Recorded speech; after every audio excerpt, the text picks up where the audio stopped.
श्री गणेशाय नमः. गोपाल कृष्ण भगवान की जय. आज आपण बघणार आहोत सावित्री आख्यान, सत्यवान सावित्री. झालं काय की अश्वपती नावाचे राजे अत्यंत सत्यवचनी.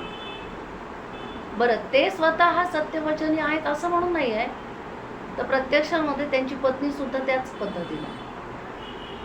आणि मग बऱ्याच कालखंडानंतर मूल नाही तर त्यावेळेला नवस सायस करून मूल झालेलं आहे. परंतु ज्या घरामध्ये वातावरण अत्यंत सात्विक असतं त्या घरामध्ये जन्माला येणाऱ्या मुलांची नावं सुद्धा अगदी तेवढीच सात्विक ठेवले जातात. पण का कोण जाणे, एक वचन आपल्याला पूर्ण करायचं आहे आणि त्याच वचनानुसार चाललं पाहिजे, म्हणून जन्माला आलेल्या मुलाचं नाव ठेवलं सत्यवान. बरं, हाच सत्यवान दरवेळेला अत्यंत सुंदर अशी पळत्या घोड्यांची चित्र काढायचं. मग त्या घोड्यांची चित्र काढत असल्या कारणाने सुद्धा त्याचं नाव अश्वचित्रांश असं नाव ठेवलं, अश्वचित्रांश. पण सत्यवान या नावाने तो ओळखले जायचे. आणि द्युम्न सेन नावाचे राजे, त्या राजांची ख्याती अशी आहे की अत्यंत ईश्वराची आराधना केलेली आहे, पत्नीनं आणि त्या राजाने दोघांनी पण. कारण काय, सावित्रीची आराधना केली, गायत्री मंत्र, गायत्री पुरस्चरण ते दरवेळेला करायचे. आणि त्याचं एकमेव कारण असं आहे की त्या राजाला पुत्र नाही, कन्याही नाही. मग गायत्री पुरस्चरण करत असताना त्याचबरोबर सावित्रीची आराधना करत असल्या कारणाने एक दिवस साक्षात गायत्री माता प्रसन्न झाली आणि त्या द्युम्नसेन राजाला वर देती झाली. सांगितलं की राजा, एवढी आराधना केली आहेस, या आराधनेचं फलित देण्याची वेळ आलेली आहे आणि माग, तुला काय वर पाहिजे. त्यावेळेला द्युम्नसेनाने सांगितलं की मला पुत्रप्राप्ती झाली पाहिजे, पण तू सत्य स्वरूपामध्ये सत्यवचनाने सत्सत विवेक बुद्धी जागृत ठेवून सावित्रीची आराधना केली आणि म्हणून तुला सावित्रीच्या आशीर्वादाने एक कन्यारत्न प्राप्त होईल. आता भगवंताची आराधना केलेली आहे, बरेच दिवसाचा कालखंड गेला आणि भगवंताचं वचन सत्य झालं आणि त्या राजाला कन्यारत्न प्राप्त झालं. पण ज्या वेळेला ज्या ईश्वराची आपण आराधना करतो तो ईश्वर प्रसन्न झाल्यानंतर जे कन्यारत्न हो किंवा पुत्ररत्न प्राप्त हो, त्यावेळेला अजन्म त्या भगवंताची आठवण राहावी म्हणून आपण सुद्धा सर्वसामान्य माणसं त्या ईश्वराचं नाव ठेवत असतो. सावित्री सारखी तेजपुंज कन्या प्राप्त झालेली आहे म्हणून नामकरण सुद्धा तिचं सावित्री झालं. चंद्राच्या कलेप्रमाणे वाढणारी ही मुलगी आनंदाचे क्षण कशा लवकर निघून जाते. करता करता मुलगी वयात आलेली आणि वयात आल्यावर राजांनी विचार केला की आता वर संशोधनाची वेळ आली, वर शोधला पाहिजे. पुन्हा मनात विचार आला की आपण वर शोधण्यापेक्षा ज्या मुलीला पतीबरोबर सहवास करायचा आहे, पतीबरोबरच जीवन कंठायचं आहे, मग तिला तिच्याच मनाने पती निवडू दिला तर हरकत काय. आणि आज राजांनी दरबारामध्ये सावित्रीला बोलवलं आणि तिला सांगितलं की तुझ्या सोबत मी ऋषी म्हणून ऋषी मुनी देणार आहे. या ऋषींना घेऊन या सुवर्णाच्या रथामध्ये तू बस आणि पूर्ण देशामध्ये भटकंती कर. ही भटकंती करत असताना जो पुरुष तुला विवाह योग्य वाटेल त्याच्याबरोबर तुझा विवाह करण्याची तू मला इच्छा प्रगट कर. मी तुझा विवाह त्या तू निवडलेल्या पुरुषाशी करून घे. आता पित्याचीच अनुमती मिळाली आणि मग 4-2 ऋषींना सोबत घेऊन ही कन्या देश पर्यटनासाठी निघालेली आहे. तो रथ घेऊन निघाली आणि काही कालखंडानंतर तो रथ अश्वपतींच्या त्या राज्यात आलेला आहे. पण मूळ स्वरूपामध्ये राज्य तर अश्वपतींचं नाहीच आहे. राज्य त्यांचं असून सुद्धा राजगादीवर दुसराच कोणीतरी. कारण काय झालं होतं? कारणही असंच झालेलं होतं की आक्रमण करणाऱ्या एका राजानं या अश्वपतींच्या राज्यावर आक्रमण तर केलं, आपलं राज्य जिंकूनही घेतलं आणि आता या अश्वपतींना, पत्नीला आणि या सत्यवानाला राज्याच्या बाहेर हाकलून दिलं.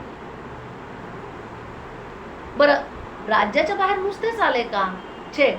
कारण नियतीचा खेळ असा असतो किंवा पूर्व सुकृतानुसार काही गोष्टी आपल्या जीवनामध्ये अत्यंत चांगल्या पद्धतीने घडतात. काही गोष्टी पूर्व सुकृतानुसारच आपण त्याला आपल्या भाषेमध्ये भोग म्हणतो. स्वीकारावं मात्र आपल्यालाच लागतं, सहनही आपल्यालाच करावं लागतं, मार्गही त्यातनं आपल्यालाच काढावा लागतो. का कोण जाणे? राज्य तर गेलं, पण त्याच बरोबर राजाचे डोळे सुद्धा गेले. आपला पुत्र सत्यवान याला घेऊन ते पती पत्नी एका अरण्यामध्ये आलेले आहेत आणि त्या अरण्यामध्ये निवास करते झालेले आहेत. जवळच्याच आजूबाजूला असणाऱ्या झाडांचे फळं आणायचे, कधी फळं नाहीच मिळाले तर कंदमुळं घ्यायचे आणि या पद्धतीनं निर्वाह करायचे. अश्वपतींची या पद्धतीने दैनंदिनी चाललेली असताना आज रथ आलेला आहे आणि त्या रथामधून फेरफटका करत करत ऋषी मुनींसमोर सोबतच ही सावित्री तिथं आलेली आहे आणि तिने पाहिलं, सत्यवानाला बघितलं आणि मनोमन विचार केला की काही झालं तरी माझा पती म्हणून मला यांनाच निवडायचं. निवडती झाली आणि आता कामच जे पित्याला दिलेलं काम होतं ते काम पूर्ण झालंय. मग आता पुन्हा भटकंती करण्याची गरज नाही आहे आणि म्हणून ही सावित्री रथासहित ऋषी मुनींसोबत आपल्या राजदरबारामध्ये परत आलेली आहे. पण आल्याबरोबर समोरचं दृश्य बघते तर आपल्या पिताश्रींसोबत नारद महर्षी वार्तालाप करत बसले आणि आज नारद पित्याला म्हणतायत की आपली कन्या उपवर झालेली आहे, वर संशोधनाचं कार्य सुरू आहे का नाही आहे? कन्येचा विवाह तो करावा लागेल. त्यांचं बोलणं चाललेलं आहे आणि तोच दारात रथ आलेला बघितला आणि नारद महर्षींना द्युम्नसेन म्हणतायत की अहो, याच कार्यासाठी मी कन्येला पाठवलेलं होतं, ती आलीच आहे, वृत्तांत काय तो आपण तिच्या मुखातूनच ऐकावा. आणि एवढ्यामध्ये सावित्री रथातून उतरती झाली, ऋषीमुनींसहित प्रासादामध्ये आगमन झालं. नारद महर्षींना नतमस्तक करून, पित्याला नतमस्तक करून ती आसनस्थ झाली आहे. आणि आता पिताश्री सांगतायत की सावित्री, वर संशोधनासाठी तू गेलेली होतीस. बघा आपली भारतीय संस्कृती कशी आहे बघा. पूर्वापार भारतीय संस्कृतीमध्ये स्त्रीला पती निवडण्याचा अधिकार दिलेला होता. काही कालखंडानंतर तो बंद झाला, पण ती तो पती निवडलेला आहे.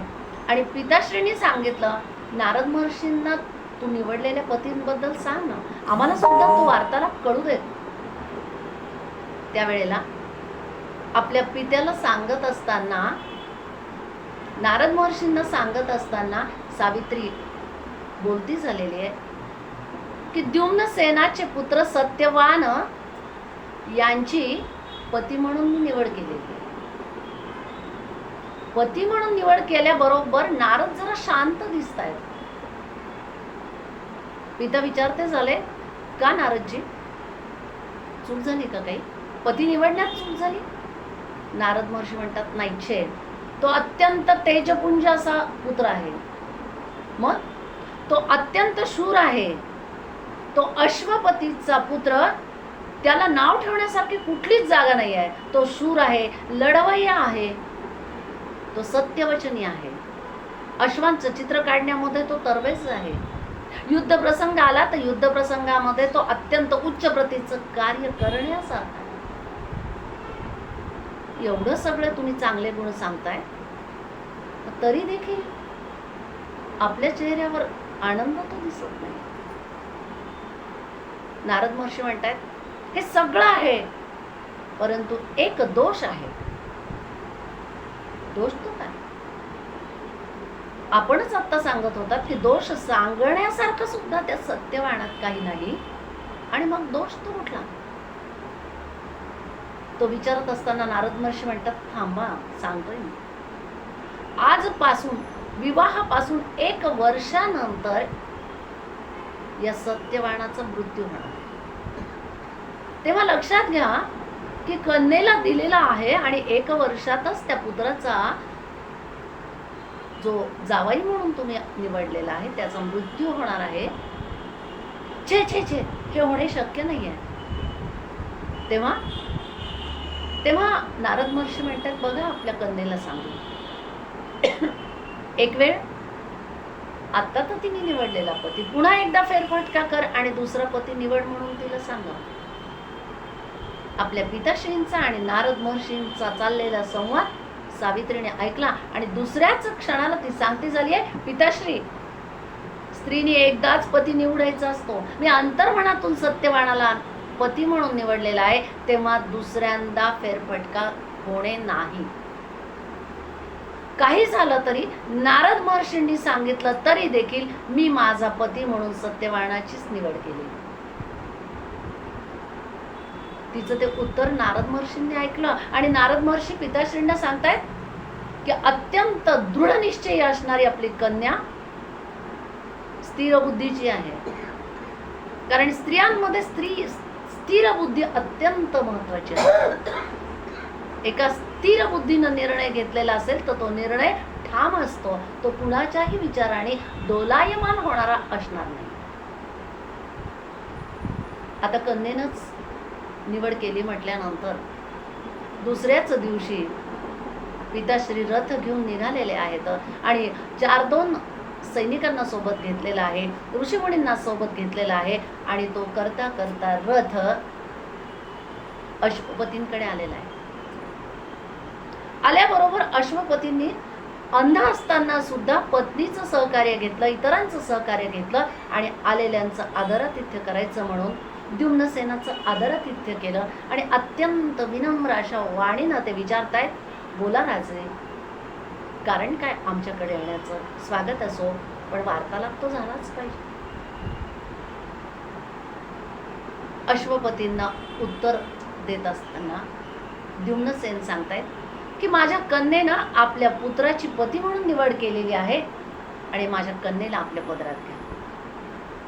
अहो राजे, तुमच्या लक्षात येतं का, गेल्या कित्येक वर्षांपासून आमचं राज्य भ्रष्ट झालेलं आहे, राज्य गेलेलं आहे, आमच्या हातात राज्य नाही आहे. त्याचबरोबर अंधत्व मला आलेलं आहे आणि असं असताना आपल्या कन्येनं सत्यवानाची निवड केलेली आहे, पण आम्ही असे वनात राहतो. आपली कन्या हा वनवास कसा सहन करणार? खाद्यपदार्थ म्हणा तर वनामध्ये असणारे कंदमुळं किंवा फळ यावरच आमचा उदरनिर्वाह चालतो, ते कन्येला सहन कसे होईल? तेव्हा नम्रतेने सांगतो की आपण आपल्या कन्येसाठी छे छे छे छे यापुढचं आपण काहीही बोलू नये, कारण कन्येचा निर्णय ठाम निश्चय आहे, ती आपल्या सत्यवानाबरोबरच विवाह करणार. दोघांमधला वार्तालाप झाला. त्याचबरोबर 1-2 ते 4 दिवसांमध्ये ऋषीमुनींच्या सानिध्यामध्ये सत्यवानाचा आणि सावित्रीचा विवाह पार पडला. द्युम्नसेन आपल्या मार्गाने निघून गेलेले आहेत आणि आता सत्यवानासोबत ही सावित्री आपल्या सासू सासऱ्यांची अत्यंत निरामयपणे सेवा करत राहती झाली. दरवेळेला आपल्या मधुर वचनांनी सासूबाईंना आणि सासऱ्यांना आपलंसं करायचं, पतिराजांना हवं नको ते पाहायचं आणि त्यांच्या प्रत्येक शब्दागणित त्यांची मागणी पूर्ण करत दिवस काढायचे. बरं, मीच स्वतः माझ्या आवडीने पती निवडलेला असल्या कारणाने मला तो प्रियच आहे, परंतु मधून मधून का कोण जाणे नारदांनी दिलेल्या वचनाची आठवण मात्र होते. नारद महर्षींनी सांगितलं 1 वर्षानंतर, म्हणजे मला मोजावे लागतील दिवस. करत करत सावित्री दरवेळेला दिवस मोजतीये आणि दिवस काढतीये.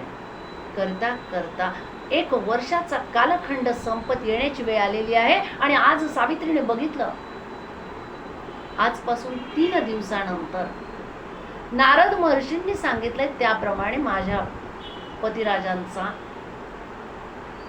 अंतिम समय जवळ येणार आहे. काय बरं करता येईल हा विचार केला आणि या 3 दिवसापर्यंत कोणत्याही पद्धतीचं भक्षण न करता 3 दिवस पर्यंत सावित्री उपवास करते. उपवास झाले. आज प्रातःकाळी उठली तेव्हा लक्षात आलं की तो नारद महर्षींनी दिलेला दिवस आजचाच आहे. आजचाच दिवस माझ्या पतिराजांचा या भूतलावरचा शेवटचा दिवस नाही. मला त्यांना एकटं सोडता येणार. विचार केला आणि ज्याच क्षणाला पतिराज एक कुऱ्हाड हातात घेतलेली आहे आणि कुऱ्हाड खांद्यावर टाकून निघालेले आहेत, त्यावेळेला तिने आवाज दिलाय, थांबा, मला आपल्याशी काहीतरी वार्तालाप करायचं. हा, एकटे तुम्ही वनात जाणार नाहीये, आज मी आपल्या बरोबर येणार.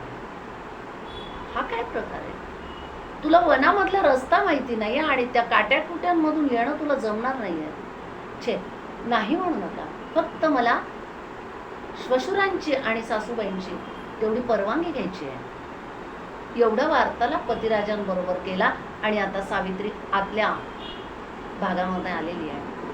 सासऱ्यांच्या चरणावर नतमस्तक होऊन सांगती झालेली आहे की आजपर्यंत मी कोणत्याही प्रकारची मागणी आपल्याकडे केली नाही.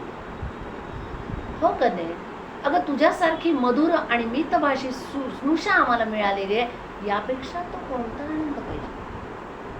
बोल, काय म्हणतेस? सासऱ्यांच्या मुखातून हे वाक्य ऐकल्याबरोबर सावित्रीनं मागणी पुढे केलेली आहे की आज पती सोबत मला वनामध्ये जाण्याची इच्छा झालेली आहे, कृपया आपण परवानगी द्यावी. वार्तालापात सासरे म्हणतायत की अगं 2 ते 2 दिवसापासून आम्ही बघतो आहोत, तू अन्नाचा एक कण पण खाल्लेला नाहीयेस. कृष अवस्थेमध्ये तुला या वनामध्ये जाणं शक्य होणार नाहीये. मध्येच मूर्छा आली तर पुन्हा परतीचा मार्ग तुला सापडणार नाहीये आणि सत्यवान एकटाच जातोय, तू त्याला जाऊ द्यावेस. मी एक वचन बोलते, आतापर्यंत मी कोणताही हट्ट आपल्यासोबत केलेला आठवतो का?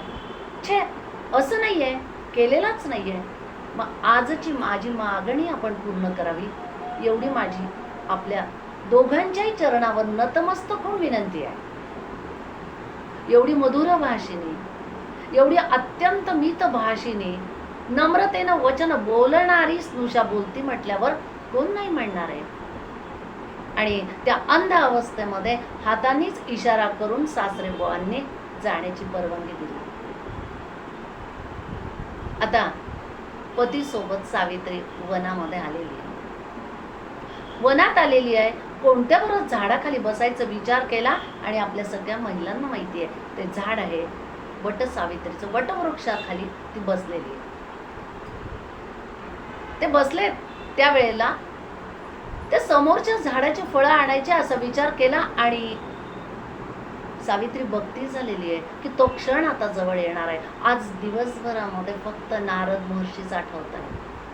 नारद महर्षींचं वचन खरं होणार आहे. ती घटिका आता जवळ आलेली आहे असा काहीसा विचार सावित्रीने केला आणि तो विचार केल्याबरोबर पती त्या समोरच्या झाडाचे फळं आणण्यासाठी निघणार आहेत. ते उठलेत आणि उठल्या क्षणाला पतीकडे बघतीये तो अत्यंत जोराची किंकाळी तिला ऐकू आली आणि लक्षात आलं काय होतंय म्हणून पतीकडे बघतीये. तो पती म्हणतायत माझ्या डोक्यामध्ये अत्यंत वेदना होत आहेत. पतीच्या मुखातून वेदना होतात हे शब्द ऐकल्याबरोबर सावित्रीच्या लक्षात आलं ती घटिका जवळ आलेली आहे आणि त्यावेळेला हातामधली कुऱ्हाड तिने काढून घेतली आणि पतिराजांना जवळ बोलवलं. जरा थांबा, बसवलं तिला त्यांना आणि आपली मांडी घातली आणि मांडीवर पतीचं डोकं ठेवलेलं. काहीच क्षणाचा अवधी गेला आणि त्याबरोबर ती समोर बघती झालीये तर समोर एक तेजपुंज अशी प्रतिमा समोर दिसते. अत्यंत तेज असणारं, डोक्यावर मुकुट असणारं एक दृश्य देवासमान दिसतंय. सावित्रीने हात जोडून नतमस्तक झाली आणि आपल्या पतीला तिथंच ठेवलं. मांडीवरनं खाली केलं आणि देवता, आपण अत्यंत तेजपुंज अशा देवता दिसताय. नतमस्तक होऊन मी आपणास विचारते, आपण कोण? उत्तरादाखल त्या तेजपुंज व्यक्तीने सांगितलं की तू अत्यंत सात्विक सत्यवचन बोलणारी आणि पतीसाठी अत्यंत निरामय दृष्टीने सतसत विवेक बुद्धी जागृत ठेवून 2 ते 3 दिवस पर्यंत तू व्रत साधना केलेली आहेस. तुझ्यासारखी पुण्यवान स्त्री मी या जगात कुठं बघितलेली नाही आहे. म्हणून तुला मी सांगतोय, तुझ्याशी वार्तालाप करून सांगतोय, मी यमराज आहे. आपण ते यमराज. मनामध्ये विचार आलेला आहे. आता ती घटिका सुद्धा जवळ आलेली आहे, कारण नारद महर्षींनी सांगितलेलं होतं. ती घटिकाही जवळ आलेली आहे. आणि एक प्रश्न विचारू आपल्याला. असं मी ऐकलेलं होतं की आपले तर दूत येतात, दूत सोबत येऊन प्राण नेतात. आपण माझ्या पतीचे प्राण नेण्यासाठी आलेला आहात. प्रत्यक्षात आपण दुसऱ्याच उत्तरादाखल यमराज बोलते झालेले की अगं,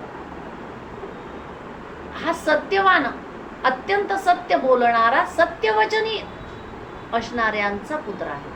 अत्यंत धर्माने चालणाऱ्या लोकांचा ज्या वेळेला अंतिम समय जवळ येतो त्यावेळेला मी दूतांना पाठवत नाहीये. तुझ्यासारख्या पतिव्रतेच्या पतीला न्यायचं असेल तर दूतांकरवी हे कार्य होणार नाही. म्हणून मी प्रत्यक्षात प्राण न्यायला आलो. आपण माझ्या पतीचे प्राण नेण्यासाठी आलेला आहे.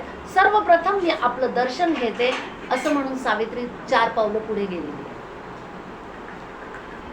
ती पुढे गेली तेव्हा तिने बघितलेलं आहे की कुठल्या तरी प्रकारचा फासा टाकून माझ्या पतिराजांच्या अंतर्मनातून अष्टुंग मात्र एक प्राण ओढून घेतलेला आहे. कलेवर तिथंच आहे.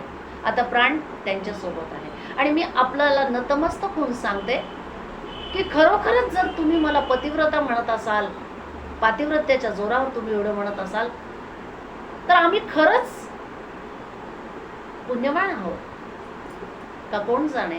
4 गोष्टींचा वार्तालाप करत करत त्या यमराजांचं स्वागत करती झाली आहे. यमराजाशी संवाद साधती झाली आहे आणि थोडी दूरवर अंतरापर्यंत चालत गेली. त्यावेळेला यमराज सांगताय की अगं, किती वेळपर्यंत तू आमच्या सोबत येणार आहेस?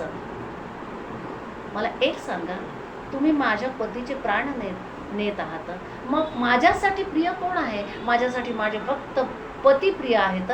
त्यामुळे आता मी तुम्हाला सांगते, धर्मानुसार चालणाऱ्यांमध्ये, सत्यवचन बोलणाऱ्यांमध्ये आणि सत्संगती असणाऱ्यांमध्ये 7 पावलं जर बरोबर चाललं तर सत्पुरुषांची संगती योग्य होते असं म्हणतात ना. मी आपल्याबरोबर 7 पावलं चालून तर येते. हे वाक्य बोलल्याबरोबर सत्यवान म्हणतात की हे मधुर भाषेने, अगं तू एवढंच छान पद्धतीने माझं स्वागत केलंयस, एवढी तू माझ्याशी चांगल्या पद्धतीने वार्तालाप करतेस, मला प्रसन्न केलंयस. पण सांगू का, प्रसन्न केलं तरी देखील लक्षात घे की पती गेल्यानंतर एका ठराविक अंतरापर्यंत तू पोचती करती झालेली आहेस. आता तू आल्या ठिकाणाहून पुन्हा आल्या ठिकाणी परत जा. दोघांमध्ये वार्तालाप सुरू असताना पुन्हा सावित्री सांगतेय की आपणच म्हणाला होता तुम्ही माझ्या वचनावर प्रसन्न झालेला आहात. मग मला सांगा, प्रसन्न झालेले असताना माझ्यात आणि तुमच्यात जर वार्तालाप योग्य होत असेल तर मी माझ्या मनातलं सांगते, मी माझ्या पतिराजांना सोडून कशी जाऊ? त्यामुळं मी तुमच्या सोबत येणार आहे. सोबत येणार आहे म्हणून काही अंतरावर गेल्यानंतर आता यमराजांना समजून चुकलं होतं. त्यावेळेला त्यांनी तिला सांगितलं की हे मधुर भाषेने तू जास्त काळपर्यंत माझ्याबरोबर येऊ शकत नाहीस. मी तुझ्यावर प्रसन्न झालेला आहे. तेव्हा आता तुला एक वर माग, तू हवा तो वर मी तुला देतो. आपण धर्मानुसार चालणाऱ्यांना वर देणार आहात. मग मी सांगते, आपण वर देणार आहात तर मला एक वर द्या. तो म्हणजे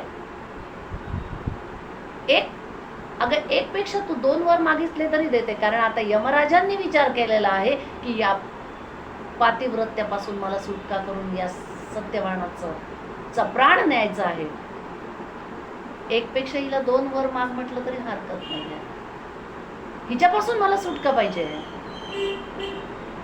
यमराजांनी हे बोलल्याबरोबर सावित्री सांगते मी तुम्हाला, आपण मला वर द्यायला तयार आहात? तर मग ऐका, माझ्या सासरे बुवांचं गेलेलं राज्य त्यांना परत मिळावं आणि त्यांचे डोळे सुद्धा त्यांना पुन्हा परत मिळावे. तथास्तु म्हणले. आणि यमराज पुढे चालतेच आलेले आहेत. यमराज जेवढ्या घाईने पुढे चालले तेवढ्याच घाईनं सावित्री पुन्हा त्यांच्या बरोबर जाती झालेली.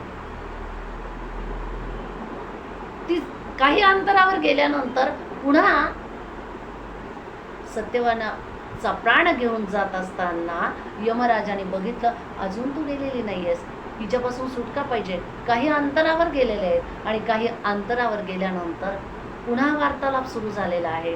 त्या वार्तालापामध्ये सावित्री पुन्हा बोलती झालेली आहे. आपणच सांगता, 7 पावलं सोबत गेल्यानंतर जर सत्संगती होत असेल तर माझी आणि तुमची सत्संगती झालेली आहे. आपल्या दोघांमध्ये वार्तालाप सुद्धा चांगल्या पद्धतीने सुरू झाला. मग आता ऐका म्हटल्याबरोबर यमराज सांगतायत की तू तुझ्या आलेल्या ठिकाणी परत जावीस म्हणून तुला वर दिलेत, आता जा. ती पुन्हा जात नाहीये म्हटल्यानंतर यमराजांनी अजून एकदा सांगितलंय की सावित्री, तुला अजून मी एक वर देतो, पण तू जा. आपण मला वर द्यायला तयार आहात?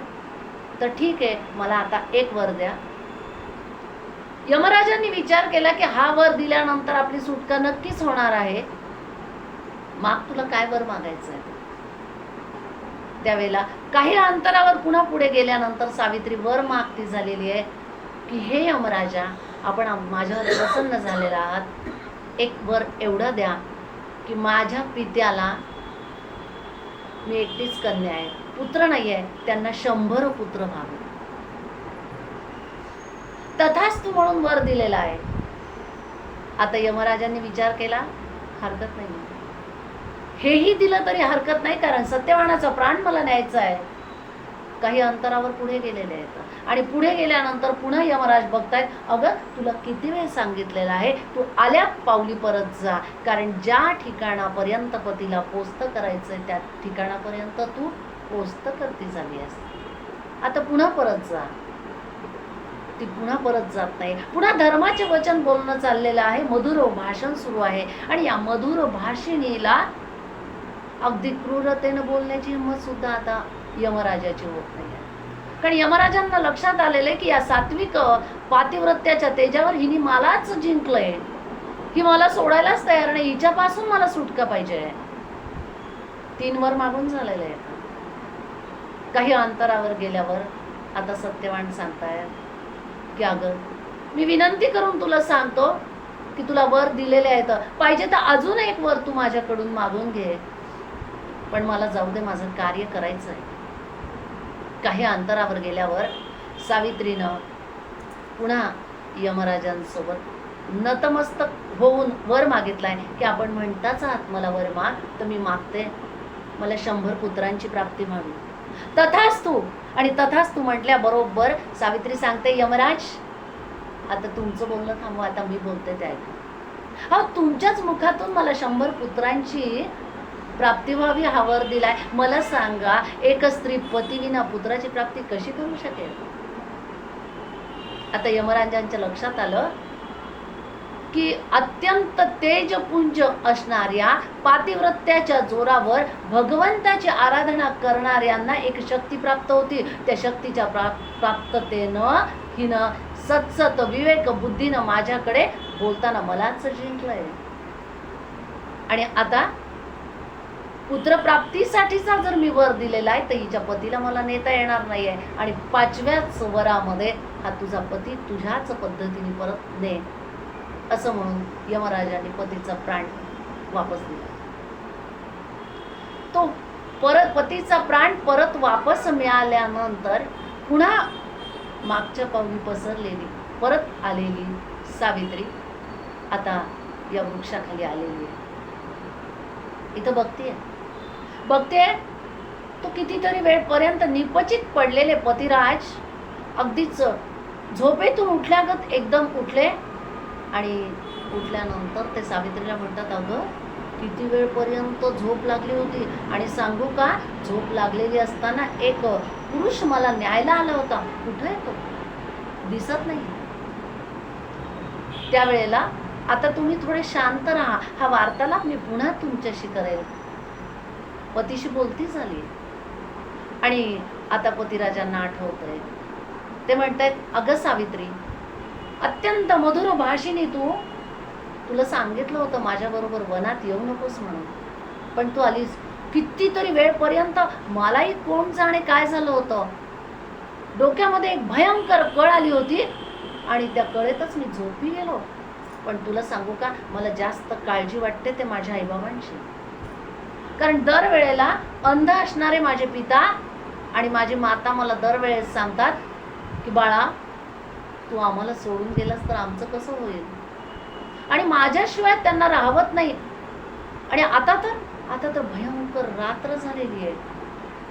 पण काही झालं तरी आई आणि बाबांकडे आपल्याला जावं लागणार आहे, कारण मी दिसत नाही. या विरहानं त्यांचा प्राण वाचणं सुद्धा शक्य नाही आहे. मनातल्या मनात सावित्री विचार करते, अघटित घटना कशी घडली तुम्हाला कशी सांगणार आहे मी. पण पतीशी वार्तालाप करताना पतीला सांगते की अहो, एवढ्या अंधकारमय वनामध्ये आपल्याला जायला दिसणार सुद्धा नाही आहे. त्यापेक्षा काही कालखंडपर्यंत आपण इथंच थांबूया, कारण आता तिला मनोमन पटलेलं आहे की आलेलं अरिष्ट टळलेलं आहे. आता तो धोका तो कुठलाच नाही आहे. रात्रभर आपण इथंच राहूया, आणि दुसऱ्या दिवशी सकाळी पित्याकडे जाऊ. त्या अंधकार भागामधून जाणं शक्य नसल्या कारणाने पतीला गोड बोलून ते रात्र तिथंच थांबले. परंतु त्या कालखंडामध्ये इकडं वडील बघतायत तो काय, आज अंध असलेले ते वडील आज सहज डोळे उघडले तर त्यांना दिसायला लागलं. केवढा आनंद झालेला आहे, दिसतंय. परंतु ते दिसत असताना ते त्या दिसण्यामध्येच आपल्या पत्नीला बरोबर घेतलंय आणि म्हणतायत, अगं आपला सत्यवान अजून आलेला नाहीये, दिसत नाहीये तो. मग या ठिकाणी बघ, त्या ठिकाणी बघ, त्या ठिकाणी बघ, कितीतरी वेळपर्यंत ते बघणं सुरू आहे. माता अक्षरशः रडकुंडीला आलेली आहे, कारण पुत्र दिसत नाहीये. पुत्राचा वियोग तो आम्हाला सहन होणार नाहीये. रात्र तशीच काढली आहे. पण पहाटेच्या सुमारास बघतायत तो सत्यवान आणि सावित्री समोर दिसतायत, आलेले आहेत. मातेनं जवळ येऊन कडकडून मिठी मारली, परंतु सावित्रीने बघितलं सासऱ्यांना डोळे आलेले दिसतायत. भगवंता, यमराजा, आपण दिलेलं वचन पूर्ण केलेलं आहे. का तो वेळ झाला म्हणून दोघांचा वार्तालाप सुरू झाला. त्यावेळेला सत्यवान सांगतोय, मीला नको म्हणत असताना सुद्धा ही माझ्या बरोबर आली, आणि मला वनामध्ये चक्कर आली होती. मी झोपलो होतो, झोपेतून उठल्यानंतर रात्र झाली म्हणून आम्ही येत नव्हतो. ते बोलणं सुरू असताना अंतर्ज्ञानाने कळल्यागत सासरे म्हणतायत, सत्यवाना, तुझ्यापेक्षा हिच्या मुखातून ऐकलेलं आम्हाला बरं वाटेल. सावित्रीने घडलेला सगळा वृत्तांत सांगितला, आणि तो सांगणं होतो आहे त्यावेळेला तुझ्यासारखी पतिव्रता सून आम्हाला मिळाली, याच्यापेक्षा आम्हाला आनंद तो कोणता पाहिजे. सासरेही सांगतात, आणि हे सांगत असतानाच का कोण जाणे तिकडनं मोठ्या प्रमाणावर सैनिक येताना दिसत आहेत. अश्वपतीने बघितलं, हे सैनिक तर आपल्याच राज्यातले दिसत आहेत. करता करता सैनिक जवळ आले, आणि आल्यावर सांगतायत की राजे, आम्ही आपल्याला न्यायला आलेलो आहे. अहो, तुम्ही गेल्यानंतर आपल्याच सैनिकांनी शत्रूला मारलेलं आहे. आपल्याच सैनिकांद्वारे तो शत्रू मारल्या गेलेला आहे. राजगादी रिकामी झालेली आहे. त्या राजगादीवर आम्ही गाववासियांनी ठरवलेलं आहे, अश्वपती अंध असले तरी हरकत नाहीत, तेच या गादीचे मालक आहेत, आम्ही आपल्याला न्यायला आलो. गेलेलं राज्यही परत मिळालं आणि आता सत्यवानाला पण राजसिंहासनावर राजपुत्र म्हणून बसवलेला आहे आणि गेलेलं संपूर्ण वैभव एका पतिव्रता नारीच्या त्या पातिव्रत्यामुळे परत मिळालेलं आहे. हे सत्यवान आणि सावित्री यांचं आख्यान जो कोणी ऐकेल त्यांना त्यांच्या सगळ्या मनोकामना पूर्ण होतील आणि त्यांना कोणत्याही प्रकारचं दुःख मिळणार नाही, हेच वचन महाभारतामध्ये सांगितलेलं आहे. त्या वचनाची स्मृती आपल्या अंतःकरणात ठेवूयात आणि भगवंताकडे याच पद्धतीचे विचार आमच्या मनात पेरण्यासाठीचे आशीर्वाद मागूयात आणि आजच्या वाणीला विराम देऊ. गोपाल कृष्ण भगवान की